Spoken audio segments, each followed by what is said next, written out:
ಶ್ರೀರಸ್ತು ಶುಭಮಸ್ತು. ದೀಪಿಕಾ ಕೈ ತಪ್ಪಿದ ಸುಮತಿ ಎಸ್ಟೇಟ್, ಅಪ್ಪ ಕಾಣದೆ ಕಂಗಾಲಾದ ಸಿರಿ. ಶ್ರೀರಸ್ತು ಶುಭಮಸ್ತು ಧಾರಾವಾಹಿಯಲ್ಲಿ ದೀಪಿಕಾ ಒಂದಾದ ಮೇಲೆ ಒಂದರಂತೆ ಪ್ಲಾನ್ಗಳನ್ನು ಮಾಡಿ ಪೂರ್ಣಿಮಾ ಹಾಗೂ ತುಳಸಿಗೆ ಸಮಸ್ಯೆ ಮಾಡುತ್ತಲೇ ಇದ್ದಾಳೆ. ಆದರೆ ದೀಪಿಕಾ ಆಟ ತುಳಸಿಗೆ ಅರ್ಥವಾಗುತ್ತಿಲ್ಲ. ಪೂರ್ಣಿಮಾಳಿಗೆ ಅರ್ಥವಾದರೂ ಕೂಡ ಮನೆಯವರನ್ನು ಒಡೆಯಬಾರದು ಎಂಬ ಕಾರಣಕ್ಕೆ ಯಾರ ಬಳಿಯೂ ಹೇಳದೆ ಸುಮ್ಮನಾಗಿದ್ದಾಳೆ. ದೀಪಿಕಾ ಮತ್ತು ಶಾರ್ವರಿ ಏನೇ ಪ್ಲಾನ್ ಮಾಡಿದರೂ ಕೂಡ ಪ್ಲಾನ್ ಸಕ್ಸಸ್ ಆದರೂ ಎಲ್ಲರೂ ತುಳಸಿ ಪರವೇ ಕೆಲಸ ಮಾಡುತ್ತಿದೆ.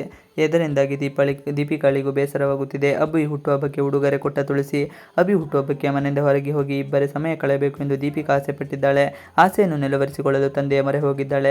ದೀಪಿಕಾ ತಂದೆ ಹನಿಮೂನ್ ಎಂದು ನೆಪ ಹೇಳಿ ಅಭಿ ಹುಟ್ಟುಹಬ್ಬಕ್ಕೆ ಫಾರಿನ್ ಟ್ರಿಪ್ ಬುಕ್ ಮಾಡಿದ್ದಾರೆ. ಆದರೆ ಅಭಿ ಮನೆಯಲ್ಲಿ ಹುಟ್ಟುಹಬ್ಬ ಆಚರಿಸಿಕೊಳ್ಳಬೇಕು ಎಂದು ಹಠ ಮಾಡಿದ್ದು ಟಿಕೆಟ್ ಕ್ಯಾನ್ಸಲ್ ಮಾಡಿಸಿದ್ದಾನೆ. ಇದರಿಂದ ದೀಪಿಕಾಳಿಗೆ ಬೇಸರವಾಗಿದ್ದು ಯಾರ ಬಳಿಯೂ ಹೇಳಿಕೊಳ್ಳಲಾಗದೆ ಒಬ್ಬಳೇ ಸಂಕಟ ಅನುಭವಿಸುತ್ತಿದ್ದಾಳೆ.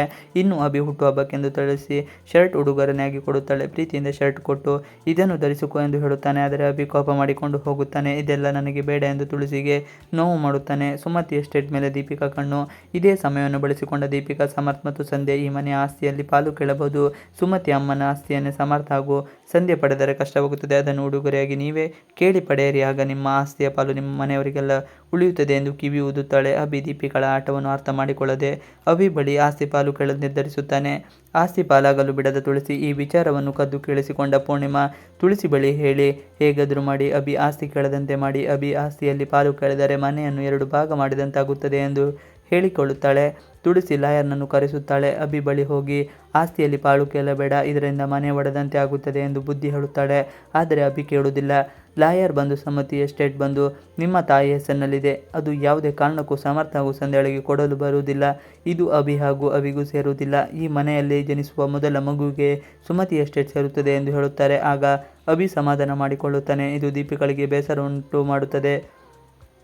ಕಾಣೆಯಾಗಿರುವ ಸಿರಿ ತಂದೆ ಇತ್ತ ಸಿರಿ ತಂದೆ ಇದ್ದಕ್ಕಿದ್ದ ಹಾಗೆ ಕಾಣೆಯಾಗಿರುತ್ತಾರೆ. ಅವರಿಗೆ ಮರೆಯುವ ಕಾಯಿಲೆ ಇದೆ ಎಂದು ಸಮರ್ಥ್ ಬಗ್ಗೆ ಸಮರ್ಥ್ ಸಿರಿಗೆ ಹೇಳುತ್ತಾನೆ. ಇಬ್ಬರು ಎಲ್ಲ ಕಡೆಯಲ್ಲಿ ಹುಡುಕಿದ್ದರೂ ಸಿಗುವುದಿಲ್ಲ. ಮನೆಗೆ ಹೋದ ಬಳಿಕ ಅವರ ತಂದೆಗೆ ಈ ಕಾಯಿಲೆ ಇರಿದು ವಿಚಾರ ದತ್ತ ಸಮರ್ಥ್ಗೆ ಹಾಗೂ ತುಳಸಿ ಗೊತ್ತಿರುವ ಬಗ್ಗೆ ಕೇಳಿ ಸಿರಿ ಬೇಸರ ಮಾಡಿಕೊಳ್ಳುತ್ತಾಳೆ. ಇವಿಷ್ಟು ಇವತ್ತಿನ ವಿಡಿಯೋ. ಈ ವಿಡಿಯೋ ಇಷ್ಟ ಇದ್ದರೆ ಪ್ಲೀಸ್ ಲೈಕ್ ಚಾನಲ್ ಸಬ್ಸ್ಕ್ರೈಬ್ ಮಾಡಿ. ನೀವೇನು ನಮ್ಮ ಯೂಟ್ಯೂಬ್ ಚಾನಲ್ಗೆ ಸಬ್ಸ್ಕ್ರೈಬ್ ಆಗಿಲ್ಲ ಅಂದರೆ ಬೇಗ ಸಬ್ಸ್ಕ್ರೈಬ್ ಮಾಡ್ಕೊಳ್ಳಿ. ನಾವು ಹೋಗುವಂಥ ಎಲ್ಲ ವಿಡಿಯೋಗಳು ನೋಟಿಫಿಕೇಶನ್ ಮುಖಾಂತರ ದೊರೆಯುತ್ತದೆ. Thanks for watching video. Please like share and subscribe our channel. Thanks for watching video.